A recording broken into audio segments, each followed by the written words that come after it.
ഇറാനെയും ഇസ്രായേലിനെയും തമ്മിൽ തല്ലിച്ച് ചോര കുടിക്കുന്ന അമേരിക്കയുടെ നാറിയ കളികൾ അവസാനിക്കാൻ പോകുന്നു. ലോകത്ത് സമാധാനം ഉണ്ടാക്കണമെന്നും പറഞ്ഞ് അധികാരത്തിലേറിയ ട്രംപ് സമാന്തരമായി നടക്കുന്ന 2 യുദ്ധങ്ങൾക്കും കോപ്പ് കൂട്ടുകയാണ് ചെയ്തത്. എല്ലാ രാജ്യങ്ങളെയും യുദ്ധത്തിലേക്ക് തള്ളിവിട്ടുകൊണ്ട് അമേരിക്ക പൊടിക്കുന്ന ആയുധ കച്ചവടത്തിന് നല്ല പണിയാണ് കിട്ടാൻ പോകുന്നത്. പല മനുഷ്യരുടെയും ചോര വീഴ്ത്തി നിങ്ങൾ ഉണ്ടാക്കിയ സാമ്രാജ്യം തകർന്നടിയാൻ പോകുകയാണ് എന്ന റിപ്പോർട്ടുകളാണ് പുറത്തു വരുന്നത്. പ്രകൃതി നൽകിയ സൂചനകളൊക്കെ സത്യമായിരുന്നു. കാറ്റായും കടലായും തീയായും അമേരിക്കയ്ക്ക് പ്രകൃതി നൽകിയ സൂചനകളായിരുന്നു ഒക്കെ. ഒന്നും ചെയ്യാത്ത, എന്തിനാണ് കൊല്ലപ്പെടുന്നത് എന്ന് പോലും മനസ്സിലാകാതെ മരിച്ചു വീണ കുഞ്ഞുങ്ങളുടെ രക്തത്തിന് മുകളിൽ നിന്ന് നിങ്ങൾ അട്ടഹസിച്ചപ്പോഴേ കാര്യങ്ങൾ വ്യക്തമായിരുന്നു. എന്തോ വലിയത് നിങ്ങളെ കാത്തിരിക്കുന്നു എന്ന കാര്യം. മഹായുദ്ധമാണ് അമേരിക്കയിൽ സംഭവിക്കാനിരിക്കുന്നത് എന്ന വാർത്തകളാണ് പുറത്തു വരുന്നത്. വിഷയത്തിലേക്ക് വരുന്നതിന് മുമ്പ് ഒരു കാര്യം ചോദിക്കട്ടെ. ഇറാൻ ഇസ്രായേൽ സംഘർഷത്തിൽ നിർണായക പങ്ക് അമേരിക്കയ്ക്കാണെന്ന് നിങ്ങൾക്ക് തോന്നുന്നുണ്ടോ? നിങ്ങളുടെ അഭിപ്രായം ഇപ്പോൾ തന്നെ കമന്റ് രേഖപ്പെടുത്തൂ. നമുക്ക് നേരെ വീഡിയോയിലേക്ക് വരാം. ഇറാൻ ഇസ്രായേൽ സംഘർഷം, റഷ്യയുടെ ഇറാനോടുള്ള പിന്തുണ, സിറിയയിലും യമനിലും തുടരുന്ന അസ്ഥിരത, ഇവയെല്ലാം അമേരിക്കയുടെ രാഷ്ട്രീയ, സാമ്പത്തിക, ധാർമ്മിക അടിത്തറയെ പരീക്ഷിക്കുന്നതാണ്. ഇസ്രായേലിനോടുള്ള അന്ധമായ പിന്തുണ മേഖലയിലെ മറ്റ് രാജ്യങ്ങളുമായുള്ള ബന്ധം വഷളാക്കിയിട്ടുണ്ട്. എണ്ണവിലയിലെ ചാഞ്ചാട്ടവും സൈനിക ചെലവുകളുടെ ഭാരവും അമേരിക്കൻ ജനതയുടെ ദൈനംദിന ജീവിതത്തെ തന്നെ തളർത്തി തുടങ്ങി. ഒരു സാധാരണക്കാരന്റെ ഹൃദയത്തിൽ നമ്മുടെ നാടിന്റെ ഭാവി എന്താണ് എന്ന ചോദ്യമാണ് ഉയർന്നത്. അമേരിക്കയുടെ ഏകപക്ഷീയമായ നയങ്ങൾ മനുഷ്യത്വത്തിന്റെ സ്പർശം നഷ്ടപ്പെട്ടവയാണ്. യുദ്ധത്തിന്റെ ഡ്രോണുകൾക്ക് മുകളിൽ നിരപരാധികളുടെ കണ്ണീർ മറയ്ക്കപ്പെടുന്നു. സ്വന്തം ശക്തി പ്രദർശിപ്പിക്കാൻ മറ്റുള്ളവരുടെ സമാധാനം തകർക്കുന്നത് ഒരു ദീർഘകാല ശാപം തന്നെയാണ്. ഇങ്ങനെയാണ് അമേരിക്കയുടെ മുന്നോട്ടുള്ള യാത്രയെങ്കിൽ സാമ്പത്തിക തകർച്ച, ആഭ്യന്തര അസ്വസ്ഥത, അന്താരാഷ്ട്ര വിശ്വാസ്യതയുടെ നഷ്ടം എന്നിവ നേരിടേണ്ടതായി വരും. അടുത്ത ഏതാനും വർഷങ്ങൾക്കുള്ളിൽ അമേരിക്കയിൽ ഒരു ആഭ്യന്തര യുദ്ധത്തിന് വളരെ സാധ്യതയുണ്ടെന്ന് 40% അമേരിക്കക്കാരും വിശ്വസിക്കുന്നു എന്ന സർവേ റിപ്പോർട്ടാണ് പുറത്തുവരുന്നത്. YouGov എന്ന അമേരിക്കൻ സ്ഥാപനമാണ് അമേരിക്കയിലെ ജനങ്ങൾക്കിടയിൽ സർവേ നടത്തിയത്. രാജ്യത്ത് വർദ്ധിച്ചു വരുന്ന ഭിന്നതകളെക്കുറിച്ചുള്ള വ്യാപകമായ ഉത്കണ്ഠയാണ് ഈ സർവേയിലൂടെ വെളിപ്പെട്ടത്. ഫെഡറൽ നാടുകടത്തലിനെതിരായ അക്രമാസക്തമായ പ്രതിഷേധങ്ങളും പ്രസിഡന്റ് ഡൊണാൾഡ് ട്രംപിനെതിരെ രാജ്യവ്യാപകമായി നടന്ന പ്രകടനങ്ങളും ഉൾപ്പെടെ രാജ്യത്ത് അശാന്തിയുടെ ഒരു തരംഗം തന്നെയാണ് ഇപ്പോൾ നിലനിൽക്കുന്നത്. പുരുഷന്മാരെക്കാൾ സ്ത്രീകളാണ് ആഭ്യന്തര സംഘർഷം ഉണ്ടാകുമെന്ന സർവേയിൽ വെളിപ്പെടുത്തിയത്. സ്ത്രീകളിൽ 45% പേരും ആഭ്യന്തര യുദ്ധം ഉണ്ടാകാനുള്ള സാധ്യത കാണുന്നുവെന്ന് അഭിപ്രായപ്പെട്ടു. രാഷ്ട്രീയ ബന്ധത്തെ ആശ്രയിച്ച് വീക്ഷണങ്ങളും വ്യത്യാസപ്പെട്ടിരിക്കുന്നു. 48% ഡെമോക്രാറ്റുകളും 39% സ്വതന്ത്രരും 32% റിപ്പബ്ലിക്കന്മാരും ആഭ്യന്തര യുദ്ധത്തിന് ഒരു പരിധിവരെ സാധ്യതയുണ്ടെന്ന് തന്നെയാണ് അഭിപ്രായപ്പെടുന്നത്. വെള്ളക്കാരായ ആളുകളിൽ 10% പേർ ആഭ്യന്തര യുദ്ധം വളരെ സാധ്യതയുള്ളതാണ് എന്ന് പറഞ്ഞപ്പോൾ കറുത്ത വർഗ്ഗക്കാരിൽ 18% പേർ അമേരിക്കയിൽ ആഭ്യന്തര യുദ്ധം ഉണ്ടാകുമെന്നും പറയുന്നു. ഈ മാസം ആദ്യം ഫെഡറൽ ഇമിഗ്രേഷൻ എൻഫോഴ്സ്മെന്റ് നടപടികൾക്കെതിരായ പ്രതികരണമായി കാലിഫോർണിയയിലുടനീളം കലാപങ്ങൾ പൊട്ടിപ്പുറപ്പെട്ടിരുന്നു. പ്രതിസന്ധി കൈകാര്യം ചെയ്യുന്നതിനെ ചൊല്ലി കാലിഫോർണിയ ഗവർണർ ഗാവിൻ ന്യൂസോമുമായി പരസ്യമായ ഏറ്റുമുട്ടലിന് ശേഷം ട്രംപ് നാഷണൽ ഗാർഡിനെയും നാവികസേനയെയും വിന്യസിക്കുകയും ചെയ്തു.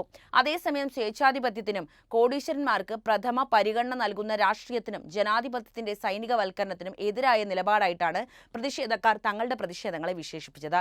നമുക്ക് എല്ലാവർക്കും അറിയാവുന്നതാണ്, ഇറാൻ ഇസ്രായേൽ യുദ്ധം മിഡിൽ ഈസ്റ്റിൽ വലിയ തോതിൽ ആശങ്കകൾ ഉയർത്തിയിരിക്കുകയാണ് എന്ന കാര്യം. ഈ സാഹചര്യത്തിൽ അമേരിക്കയുടെ പങ്ക് എന്താണെന്ന് മനസ്സിലാക്കേണ്ടതും പ്രധാനമാണ്. ഞാനൊരു സാധാരണക്കാരന്റെ കണ്ണിലൂടെ ഈ വിഷയം ലളിതമായിട്ടാണ് പറയാൻ ശ്രമിക്കുന്നത്. അമേരിക്ക ഔദ്യോഗികമായി ഇസ്രായേലിന്റെ ആക്രമണങ്ങളിൽ നേരിട്ട് പങ്കെടുക്കുന്നില്ലെന്നാണ് പറയുന്നത്. സ്റ്റേറ്റ് സെക്രട്ടറി മാർക്കോ റൂബിയോയെ പോലുള്ളവർ ഇത് വ്യക്തമാക്കി കഴിഞ്ഞിട്ടുണ്ട്. ഞങ്ങൾ ഇറാനെതിരായ ആക്രമണങ്ങളിൽ ഉൾപ്പെട്ടിട്ടില്ല. ഞങ്ങളുടെ പ്രഥമ ലക്ഷ്യം ഈ മേഖലയിലെ അമേരിക്കൻ സൈന്യത്തിന്റെ സുരക്ഷ തന്നെയാണ്. എന്നാൽ ഇസ്രായേൽ ആക്രമണം തുടങ്ങുന്നതിന് മുൻപ് അമേരിക്ക അറിയിച്ചിരുന്നു എന്നത് ശ്രദ്ധേയമാണ്.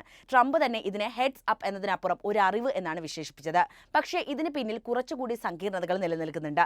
ഇസ്രായേൽ ഇറാന്റെ ആണവ പദ്ധതികൾ തകർക്കാൻ അമേരിക്കയുടെ ബങ്കർ ബസ്റ്റർ ബോംബുകൾ ഉപയോഗിക്കണമെന്ന് ആവശ്യപ്പെട്ട് രംഗത്ത് വന്നിട്ടുണ്ട്. കാരണം ഇത്തരം ശക്തമായ ആയുധങ്ങൾ അവരുടെ കയ്യിലില്ല. ട്രംപ് ഇപ്പോൾ ഈ ആവശ്യത്തിന് മുന്നോട്ട് വരണോ എന്ന ആലോചനയിലാണുള്ളത്. ഒരു വശത്ത് അവർ ഇറാന് ആണവായുധം ഉണ്ടാക്കാൻ അനുവദിക്കില്ലെന്ന് ശക്തമായി പറയുന്നു. മറുവശത്താകട്ടെ യുദ്ധത്തിൽ നേരിട്ട് ഇടപെട്ടാൽ മിഡിൽ ഈസ്റ്റിലെ 40,000-ലധികം അമേരിക്കൻ സൈനികർക്ക് ഭീഷണി ഉണ്ടാകുമെന്നും വിദഗ്ധർ മുന്നറിയിപ്പ് നൽകിയിട്ടുണ്ട്. അതിൽ പ്രധാനപ്പെട്ടയാൾ റഷ്യ തന്നെയാണ്. ഇറാൻ ആകട്ടെ അമേരിക്ക ഇടപെട്ടാൽ എല്ലാം തകർക്കുന്ന യുദ്ധമുണ്ടാകുമെന്നാണ് മുന്നറിയിപ്പ് നൽകിയത്. അതേസമയം ട്രംപ് നയതന്ത്രപരമായ പരിഹാരത്തിനും ശ്രമിക്കുന്നുണ്ട്. അവർ തന്റെ പ്രതിനിധി സ്റ്റീവ് വിറ്റ്കോഫിനെ വൈസ് പ്രസിഡന്റ് JD വാൻസിനോ ഇറാനുമായി ചർച്ച നടത്താൻ അവസരം നൽകിയിട്ടുണ്ട്. പശ്ചിമേഷ്യയിലെ രാഷ്ട്രീയ അന്തരീക്ഷം വീണ്ടും ഒരു സംഘർഷത്തിന്റെ വക്കിലാണുള്ളത് എന്ന് പറയാതെ വയ്യ. ഇറാനും ഇസ്രായേലും തമ്മിലുള്ള സംഘർഷം 7ാം ദിവസത്തിലേക്ക് കടക്കുമ്പോൾ ഈ പ്രതിസന്ധിയിൽ അമേരിക്കയുടെയും ഇസ്രായേലിന്റെയും പ്രവർത്തനങ്ങൾ ലോകശ്രദ്ധ ആകർഷിക്കുന്നത് തന്നെയാണ്. എന്നാൽ ഈ പ്രവർത്തനങ്ങൾ സമാധാനത്തിന് വേണ്ടിയാണോ അതോ മേഖലയെ കൂടുതൽ അസ്ഥിരപ്പെടുത്താനുള്ളതായിരുന്നോ എന്ന ചോദ്യമാണ് ഉയർന്നു വരുന്നത്. മനുഷ്യത്വപരമായ ഒരു വീക്ഷണത്തിലൂടെ നോക്കുകയാണെങ്കിൽ അമേരിക്കയുടെയും ഇസ്രായേലിന്റെയും പശ്ചിമേഷ്യയിലെ നയങ്ങളെ വിമർശനാത്മകമായി തന്നെയാണ് വിലയിരുത്തേണ്ടത്. ഇറാനെതിരെ ഇസ്രായേൽ ആരംഭിച്ച വ്യോമാക്രമണങ്ങൾ ഇറാന്റെ ആണവ പദ്ധതികളെ തകർക്കാനുള്ള ശ്രമമാണെന്നാണ് പ്രധാനമന്ത്രി ബെഞ്ചമിൻ നെതന്യാഹു അവകാശപ്പെട്ടത്. എന്നാൽ ഈ ആക്രമണങ്ങൾ തെഹ്റാനിലെ സൈനിക കേന്ദ്രങ്ങൾക്ക് പുറമെ ജനവാസ കേന്ദ്രങ്ങളെയും ലക്ഷ്യം വെച്ചതായി റിപ്പോർട്ടുകൾ പറയുന്നുണ്ട്. ഇതിന്റെ ഫലമായി നിരവധി നിരപരാധികളായ സാധാരണക്കാർക്കാണ് ജീവൻ നഷ്ടപ്പെട്ടത്. ലക്ഷക്കണക്കിന് ആളുകൾ സ്വന്തം നാട് വിട്ട് പലായനം ചെയ്യേണ്ട അവസ്ഥയിൽ വന്നു. ഇസ്രായേലിന്റെ ഈ നടപടികൾ മേഖലയിലെ സമാധാന സാധ്യതകളെ തകർക്കുകയും ഇറാന്റെ പ്രതികാരഭാവത്തെ ശക്തിപ്പെടുത്തുകയുമാണ് ചെയ്തത്. ഇതിനിടയിൽ അമേരിക്കയുടെ നിലപാട് കൂടുതൽ ആശങ്കാജനകമാണ്. പ്രസിഡന്റ് ഡൊണാൾഡ് ട്രംപ് ഇസ്രായേലിന്റെ ആക്രമണങ്ങളെ പിന്തുണയ്ക്കുന്നതിനോടൊപ്പം ഇറാനെതിരെ സൈനിക നടപടികൾ സ്വീകരിക്കാനുള്ള സാധ്യതയും തുറന്നുകാട്ടുകയാണ് ചെയ്തത്. ഇറാനെ അമേരിക്ക തകർക്കുമെന്നും അതിനു മുൻപ് ഇറാൻ നിരുപാധികം കീഴടങ്ങണമെന്നാണ് ട്രംപിന്റെ പ്രസ്താവനകൾ പറയുന്നത്. എന്നാൽ ഈ യുദ്ധോത്സുക നിലപാട് പശ്ചിമേഷ്യയിലെ ഒരു മഹായുദ്ധത്തിന്റെ വക്കിലേക്ക് തള്ളിവിടാനേ ഉപകരിക്കുള്ളൂ. ഇറാന്റെ വിദേശകാര്യ മന്ത്രാലയ വക്താവ് എസ്മയിൽ ബഗായി അമേരിക്കയുടെ ഏതൊരു സൈനിക ഇടപെടലും മേഖലയിൽ സമ്പൂർണ്ണ യുദ്ധത്തിന് കാരണമാകുന്നു എന്ന മുന്നറിയിപ്പാണ് നൽകിയത്. അമേരിക്കയുടെ ചരിത്രം പരിശോധിച്ചാൽ പശ്ചിമേഷ്യയിലെ അവരുടെ ഇടപെടലുകൾ ഒരിക്കലും സമാധാനം കൊണ്ടുവന്നിട്ടില്ല എന്ന് കാണാവുന്നതാണ്. ഇറാഖ്, ലിബിയ, സിറിയ തുടങ്ങിയ രാജ്യങ്ങളിലെ അമേരിക്കൻ സൈനിക ഇടപെടലുകൾ ആ രാജ്യങ്ങളെ അരാജകത്വത്തിലേക്കും ദുരിതത്തിലേക്കും മാത്രമാണ് തള്ളിവിട്ടത്. ഈ രാജ്യങ്ങളിലെ ജനങ്ങൾ ഇന്നും ആ യുദ്ധങ്ങളുടെ മുറിവുകളിൽ നിന്ന് മുക്തരായിട്ടില്ല. ഇപ്പോൾ ഇറാനെതിരെ സമാനമായൊരു നീക്കം നടത്താനുള്ള അമേരിക്കയുടെ ശ്രമം മേഖലയിലെ സ്ഥിരതയെ പൂർണ്ണമായും തകർക്കാൻ മാത്രമാണ് ഉപകരിക്കുകയുള്ളൂ. ഇസ്രായേലിന്റെ നടപടികളും ഒരുപോലെ വിമർശനാത്മകം തന്നെയാണ്. ഇറാന്റെ ആണവ പദ്ധതിയെക്കുറിച്ചുള്ള ആശങ്കകൾ ഉന്നയിച്ച് ഇസ്രായേൽ നടത്തുന്ന ആക്രമണങ്ങൾ യഥാർത്ഥത്തിൽ ഇറാന്റെ ഭരണകൂടത്തെ അസ്ഥിരപ്പെടുത്താനുള്ള ശ്രമമാണെന്ന് വിമർശകർ ചൂണ്ടിക്കാണിക്കുന്നുണ്ട്. ഇസ്രായേലിന്റെ ഈ നീക്കങ്ങൾ ഫലസ്തീൻ ഇസ്രായേൽ സംഘർഷം, ഗാസയിലെ മനുഷ്യാവകാശ ലംഘനങ്ങൾ, ലെബനിലെ ഹിസ്ബുള്ളയുമായുള്ള സംഘർഷങ്ങൾ എന്നിവയുമായി ചേർന്ന് മേഖലയിൽ ഇസ്രായേലിനെ ഒറ്റപ്പെടുത്തുന്നുണ്ട്. എന്നിട്ടും അമേരിക്കയുടെ പിന്തുണയോടെ ഇസ്രായേൽ തങ്ങളുടെ ആക്രമണാത്മക നയങ്ങൾ തുടരുകയാണ് ചെയ്യുന്നത്. ഈ സംഘർഷത്തിന്റെ ഏറ്റവും വലിയ ഇരകൾ പശ്ചിമേഷ്യയിലെ സാധാരണ ജനങ്ങൾ തന്നെയാണ്.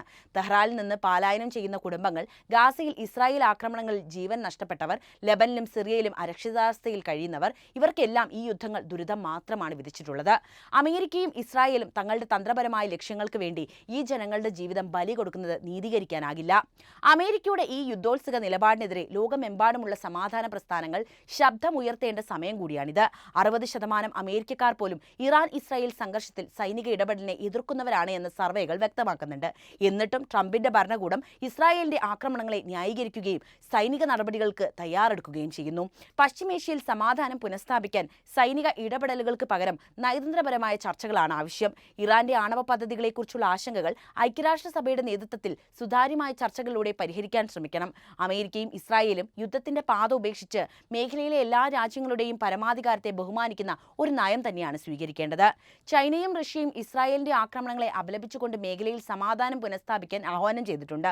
ഈ സാഹചര്യത്തിൽ ഇന്ത്യ പോലെയുള്ള രാജ്യങ്ങൾ സമാധാനത്തിനായുള്ള ഒരു അന്താരാഷ്ട്ര സഖ്യത്തിന്റെ ഭാഗം കൂടിയാകും. അവസാനമായി ഈ സംഘർഷം നമ്മെ ഓർമ്മിപ്പിക്കുന്നത് യുദ്ധം ഒരു പരിഹാരമല്ല എന്ന കാര്യം തന്നെയാണ്. അമേരിക്കയുടെയും ഇസ്രായേലിന്റെയും നയങ്ങൾ മേഖലയെ കൂടുതൽ അസ്ഥിരമാക്കുകയും ജനങ്ങളുടെ ജീവിതം കൂടുതൽ ദുരിതപൂർണ്ണമാക്കുകയുമാണ് ചെയ്യുന്നത്. നമുക്ക് ഒരുമിച്ച് സമാധാനത്തിന്റെ പാത തന്നെയാണ് തിരഞ്ഞെടുക്കേണ്ടത്. അത് മനുഷ്യത്വത്തിന്റെ വിജയം തന്നെയാണ്. നമുക്ക് ഒരു കാര്യം വ്യക്തമാണ്, ഈ യുദ്ധം ആർക്കും ഗുണം ചെയ്യില്ല എന്ന കാര്യം. സാധാരണക്കാർ ഇറാനിലും ഇസ്രായേലിലും ഈ ആക്രമണങ്ങളുടെ ഭീതിയിൽ ജീവിക്കുന്നു. 224 പേർ ഇറാനിൽ കൊല്ലപ്പെട്ടു. 90% സാധാരണക്കാരാണ്. ഇസ്രായേലിൽ 24 പേരാണ് മരിച്ചത്. ഈ കണക്കുകൾ കേൾക്കുമ്പോൾ ഒരു സാധാരണ മനുഷ്യന്റെ മനസ്സ് വളരെയധികം ദുഃഖിതമാകുന്നു. ഇതിന്റെ ആവശ്യം എന്താണ് എന്ന ചോദ്യമാണ് അവിടെ ഉയരുന്നത്. അമേരിക്കയുടെ തീരുമാനം ഈ പ്രതിസന്ധിയെ എങ്ങനെ മുന്നോട്ട് കൊണ്ടുപോകുമെന്ന് നിർണ്ണയിക്കുന്നുണ്ട്. യുദ്ധത്തിലേക്ക് പോകുന്നത് ഒഴിവാക്കി സമാധാനപരമായി പരിഹാരം കണ്ടെത്താൻ അവർക്ക് കഴിയുമോ എന്ന ചോദ്യം ലോകത്തുയരുന്നു. അതായത് അമേരിക്ക അങ്ങനെ പറയുമെങ്കിലും കാര്യങ്ങൾ അങ്ങനെ എത്താറില്ല. എല്ലാവരും ആഗ്രഹിക്കുന്നത് അതുതന്നെയാണ് എന്ന് മാത്രം. നമുക്ക് പ്രതീക്ഷിക്കാം ഈ പ്രദേശത്ത് സമാധാനം തിരികെ വരുമെന്ന കാര്യം തന്നെ. അല്ലേ, ഈ വിഷയത്തിൽ നിങ്ങളും അങ്ങനെ തന്നെയല്ലേ നിലപാടെടുക്കുന്നത്? നിങ്ങളുടെ അഭിപ്രായം അറിയാൻ താല്പര്യമുണ്ട്. എന്ത് തന്നെയായാലും കമൻറ്റായി രേഖപ്പെടുത്തൂ. ഒപ്പം ഈ അറിവുകൾ എല്ലാവരിലേക്കും എത്താൻ വീഡിയോ ഒന്ന് ലൈക്ക് ചെയ്യാനും ഷെയർ ചെയ്യാനും പ്രത്യേകം ശ്രദ്ധിക്കുമല്ലോ.